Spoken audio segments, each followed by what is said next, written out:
करीना दिल्ली में रहती थी। उसके पापा चाट का ठेला लगाते थे।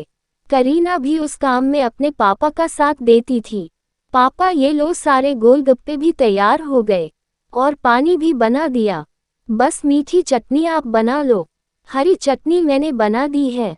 करीना बिटिया सारा काम तो तूने ही कर दिया। तू तो मेरी आदत खराब कर रही है। बेटी कुछ दिनों में तू ससुराल चली जाएगी तो तेरे बिना काम में बिल्कुल भी मन नहीं लगेगा। तेरी बहुत कमी खलेगी बिटिया। माँ ने कहा बस रो दिए आप। तू ही करीना बिटिया अपने पापा को संभाल। थोड़ी देर में मन उदास कर लेते हैं। पापा मैं आपको छोड़कर कहीं नहीं जाऊंगी। मुझे शादी नहीं करनी। मैं भी आपके और माँ के बिना नहीं रह पाऊंगी। पापा नहीं बिटिया तू ससुराल में बहुत खुश रहेगी। करीना की शादी सूरत में तय हो गई थी।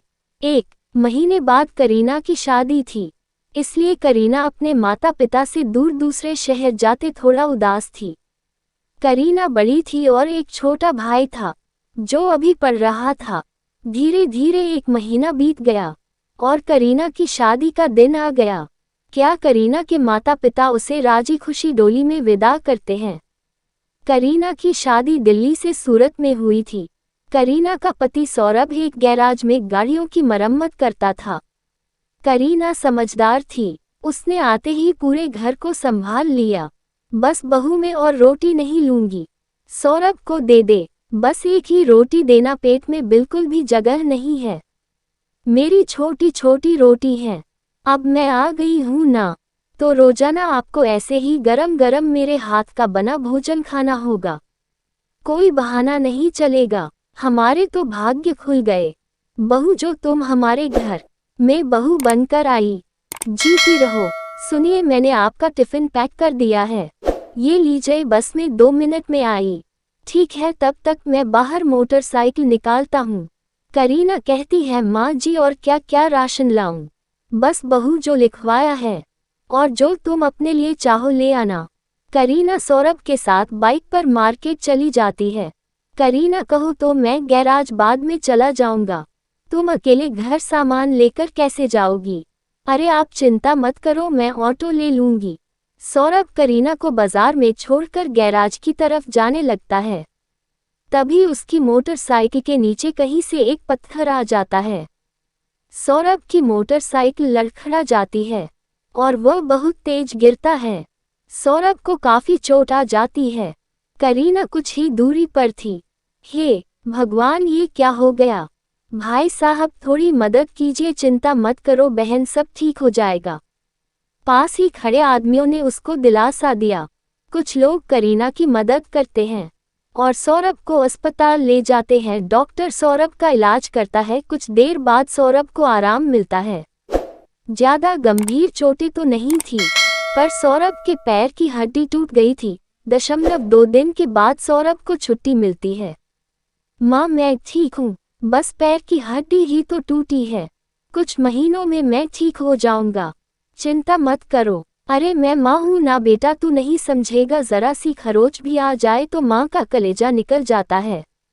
और तेरे तो इतनी चोट आ गई है, अब तो कुछ दिन तक गैराज भी नहीं जा सकता। करीना कहती है जाना भी नहीं है, अभी डॉक्टर ने 6 महीने रेस्ट करने के लिए बोला है। आप चिंता मत करो, पैसों की कोई तंगी नहीं आएगी। मैं कोई काम शुरू कर देती हूँ ताकि घर में थोड़े पैसे आते रहे। तभी करीना के माता पिता भी दिल्ली से आ जाते हैं। करीना ने उन्हें फ़ोन पर सौरभ के एक्सीडेंट की बात बताई थी, जिसे सुनकर वह रह नहीं सके। दामाद जी काम की कोई चिंता मत करो, करीना ने मेरे से चाट बनाना बहुत अच्छे से सीखा हुआ है। बिटिया तू यहाँ सूरत में दिल्ली वाले गोलगप्पे शुरू कर दे, वह तो बहुत अच्छे बनाती है। कुछ दिन में यहाँ रुक जाता हूँ, जब काम सेट हो जाएगा बस चला जाऊंगा। हाँ पापा ये ठीक रहेगा। दिल्ली वाले गोलगप्पे यहाँ बहुत अच्छे चलेंगे। हमारे तो आसपास यहाँ किसी ने भी दिल्ली वाले गोलगप्पे का काम शुरू नहीं किया हुआ। सौरभ बेटा हाँ तुम काम की सारी चिंता छोड़ दो और मैं कुछ दिन अब यही रहूंगी। शुक्रिया माँ और पापा, आपने मुझे बहुत हिम्मत दी है। तभी सौरभ की माँ कहती है ऐसी बहू और ऐसी समधी समधन बहुत नसीब वालों को मिलते हैं। करीना की आंखों में भी आंसू आ जाते हैं। सौरभ को भी अपने सास ससुर के आने के बाद बहुत हिम्मत मिल गई थी। करीना अपने पापा के साथ सूरत में गोलगप्पे का ठेला शुरू करती है और ठेले पर लिखा था दिल्ली वाले गोलगप्पे। गोलगप्पे के दीवाने तो बहुत लोग हैं और सूरत में तो पानी पूरी के सभी दीवाने हैं।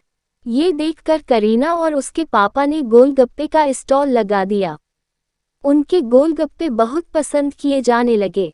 करीना बेटा, मुझे पता है अब तुम काम अकेले संभाल लोगी, अब हमें चलना चाहिए। सूरज भी अपनी बुआ के घर बहुत दिन से रुका हुआ है। फोन पर बोल रहा था कि हमारे बिना उदास हो रहा है। करीना कहती है, हाँ पापा, सूरज बहुत दिन अकेला रुक गया। आपको दिल्ली का भी तो काम संभालना है, वह भी बहुत दिनों से बंद पड़ा है। अब मैं सब कुछ संभाल लूंगी, आप मेरी चिंता मत करो। करीना के माता पिता वापस दिल्ली लौट जाते हैं। आए हुए भी बहुत समय हो गया था। अब करीना अकेली गोलगप्पे का ठेला लगाने लगी। वह रोजाना सुबह उठकर गोलगप्पे और बाकी का सामान तैयार करती और बाजार निकलती है। कहो करीना दीदी, आपके गोलगप्पे का जवाब नहीं है। हम सारी सहेलियां रोजाना शाम को स्पेशली मार्केट आपके गोलगप्पे खाने के लिए ही आते हैं। और हाँ करीना दीदी, ये तो सच है कि बहुत टेस्टी गोलगप्पे होते हैं आपके। साथ में खट्टा मीठा पानी बहुत बढ़िया बनाती हो आप। करीना कहती है कि आप सब मेरी तारीफ कर देते हो और मुझे काम करने की में हिम्मत मिलती है। ये लो, इसी बात पर 2 गोलगप्पे फालतू खाओ। करीना रोजाना शाम को बाजार में ठेला लगाती थी। धीरे धीरे करीना के गोलगप्पे पूरे सूरत में फेमस होने लगे। अब तो उसे शादी और पार्टी के भी ऑर्डर मिलने लगे। इस काम में करीना की सास भी उसकी मदद करती थी। जब शादी और पार्टी के ऑर्डर मिलते तो करीना अपनी सास के साथ जाती, वहां पर अपना स्टॉल लगाती। स्टॉल पर दिल्ली वाले गोलगप्पे लिखा देखकर लोगों की भीड़ सबसे पहले वहीं पर टूटती थी। बहुत अच्छे पैसे कमा लिए करीना ने। फिर एक दिन सौरभ और अपनी सास से बोली, सुनो, अब तुम्हारी तबीयत में थोड़ा सुधार हो गया है। मैं सोच रही हूँ कि तुम गैराज का काम छोड़ दो, गोलगप्पे की एक दुकान खोल लेते हैं। हमारे पास अच्छे पैसे इकट्ठे हो गए हैं, हम कुछ कारीगर भी रख लेंगे। सौरभ कहता है, करीना तुमने तो मेरी पूरी जिंदगी ही बदल दी। कहते हैं मर्द सफलता में एक औरत का हाथ होता है। तुमने तो मेरा बहुत साथ दिया है। तुम जैसा चाहती हो हम वैसा ही करेंगे। जीते रहो मेरे बच्चों, करीना की सास ने कहा। फिर सब कुछ अच्छा होने लगा।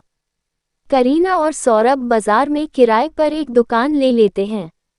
वहां पर वह अपने साथ साथ कुछ कारीगर भी रखते हैं, इस काम में उनकी मदद करते थे। कहते हैं परिस्थितियां तो जीवन में आती जाती रहती है, परिस्थितियों से डर कर नहीं बल्कि परिस्थितियों का मुकाबला करके ही जीवन को सरल बनाया जा सकता है। जो व्यक्ति संघर्षों से लड़ता है वही ऊंचे मुकाम प्राप्त करता है। जैसा करीना ने किया, वह परेशानियों से डरी नहीं बल्कि उनसे बचने का रास्ता ढूंढा। एक दूसरा गोलगप्पे बेचने वाला होता है। एक कस्टमर आकर कहता है कि अरे भाई, कैसे दिए गोलगप्पे? 50 रुपए की प्लेट है। और एक प्लेट में कितने गोलगप्पे? 6 गोलगप्पे होंगे। और कितने? अरे बाप रे बाप, 50 रुपए में 6 गोलगप्पे, इतने महंगे। तभी सोचो तुम्हारी दुकान पर भीड़ क्यों नहीं है। मुझे फालतू की भीड़ चाहिए भी नहीं। मेरे पास वही लोग गोलगप्पे खाने के लिए आते हैं जो उन्हें खाने के लायक है। और तुम लगता है यहाँ नए हो, पूछने से पहले बोर्ड ही पढ़ लेते, नाम और दाम दोनों ही लिखे हैं। मेरा नाम मशहूर है और यह मेरे मशहूर गोलगप्पे हैं। एक एक गोलगप्पा इतना करारा है कि तोड़ो तो आवाज आधा किलोमीटर तक सुनाई दे। और पानी जैसा ग्राहक चाहे, पूरे 10 तरह की वैरायटी है मेरे पास। और ये देखो, ये है मेरे गोलगप्पों की असली जान, मेरा ये खास मसाला। हाँ हाँ, ये सब तो ठीक है,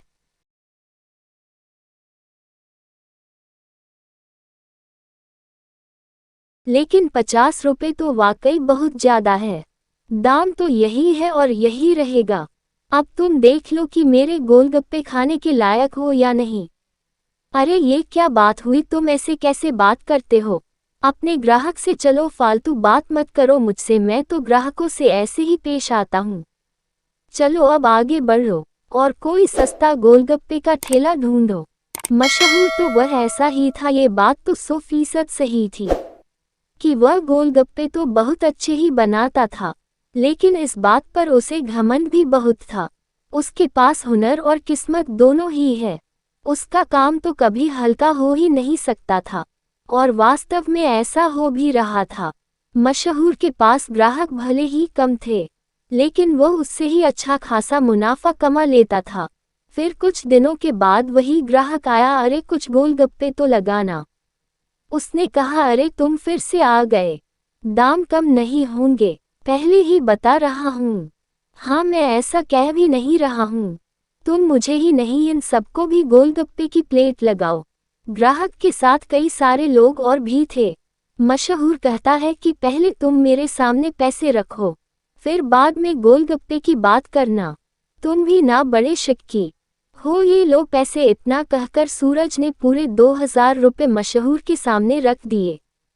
वो अपने साथ जिन लोगों को लेकर आया था वह देखने में ही गरीब लग रहे थे। मशहूर ने सभी को गोलगप्पे खिलाए, और जिसके पैसे सूरज ने ही दिए। मशहूर ने कहा, क्या बात है भाई, कोई लॉटरी वोटरी लग गई है क्या? सूरज ने कहा, अभी तो नहीं पर जल्दी ही लगने वाली है। क्या मतलब, तुम्हें कैसे पता लॉटरी लगने वाली है? तुम्हारी, क्योंकि निरंजन बाबा ने मुझे ऐसा कहा है। वह बड़े सिद्ध बाबा हैं। उन्होंने मुझसे कहा है कि मैं जितने भी लोगों का पेट भरूंगा उनसे बिना पैसे लिए। इतनी जल्दी मेरी लॉटरी लगने के चांस बढ़ जाएंगे। ये सुनकर मशहूर हंस देता है। तुम भी बड़े उल्लू हो भाई, बाबा जी ने तुम्हें गरीब लोगों को खाना खिलाकर कुछ भला काम करने को कहा होगा। जितने पैसे तुमने मेरे गोलगप्पे खिलाने में खर्च किए, उनसे तो तुम पूरा भंडारा करा सकते थे। सूरज ने कहा कि मुझे इन लोगों को कुछ ऐसा खिलाना था जो इनके बस के बाहर हो।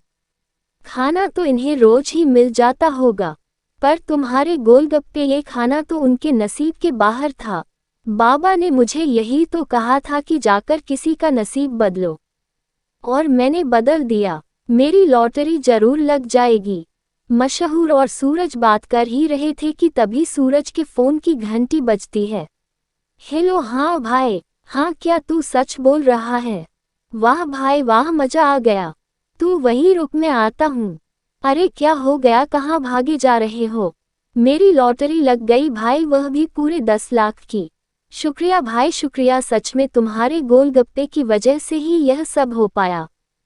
चलो मैं चलता हूँ, फिर आऊँगा और अगली बार और ज्यादा लोगों को लेकर आऊँगा। तुम तैयार रहना। इतना कहकर सूरज वहां से चला गया, लेकिन मशहूर को सोचने पर मजबूर कर गया। मेरे गोलगप्पे ऐसा कर सकते हैं? मुझे तो पता ही नहीं था। अगर मुफ्त में गोलगप्पे खिलाकर सूरज की किस्मत खुल सकती है, तो मेरी क्यों नहीं? अब से मैं भी लोगों के नसीब बदलूंगा, और मैं भी अपने गोलगप्पे लोगों को फ्री में खिलाऊंगा।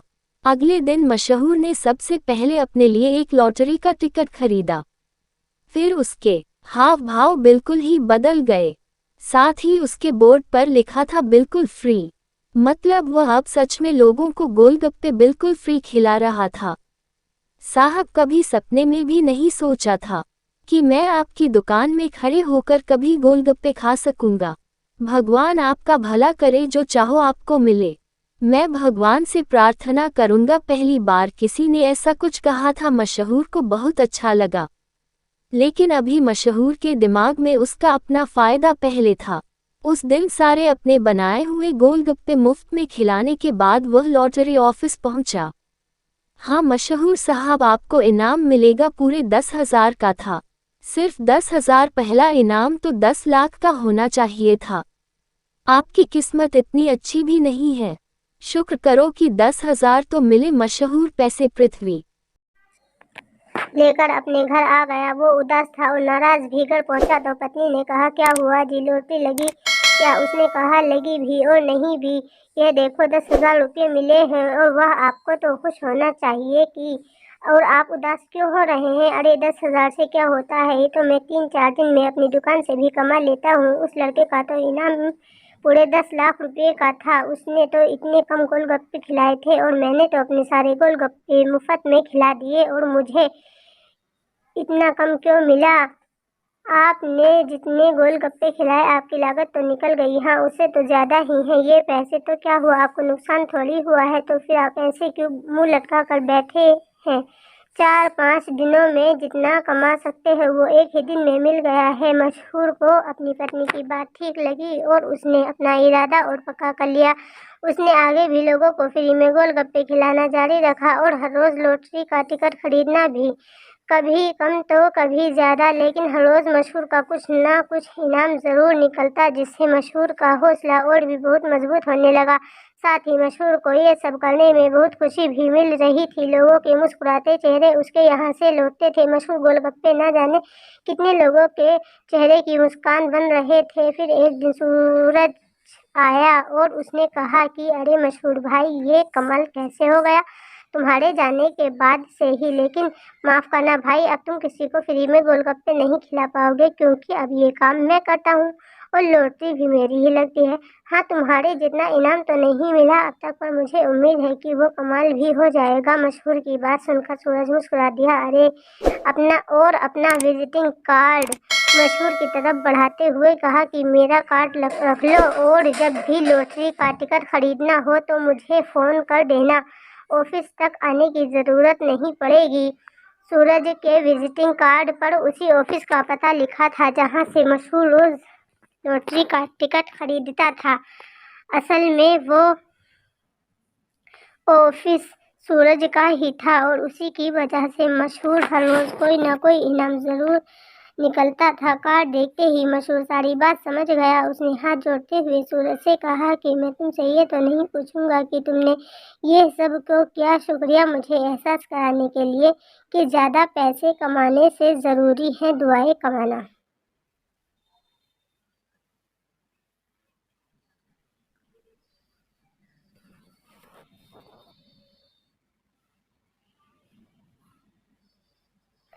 लोगों को खुशियाँ बांटना जो मेरे गोलगप्पे बहुत आसानी से कर सकते हैं। इसके बाद मशहूर ने कभी लॉटरी का टिकट नहीं खरीदा, बल्कि वो फिर से गोलगप्पे बेचने लगा।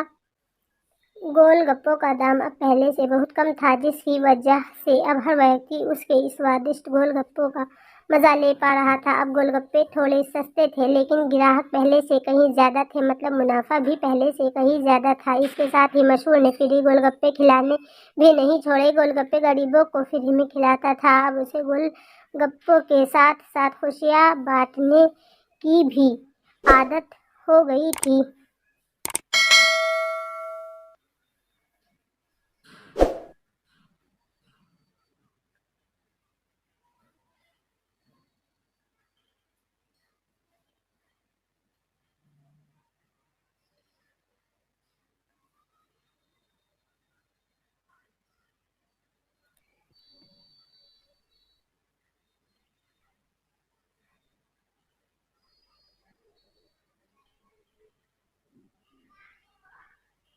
ये कहानी कैसी लगी कमेंट में ज़रूर बताएं और चैनल को सब्सक्राइब करें, वीडियो को लाइक करें। मिलेंगे नेक्स्ट वीडियो में।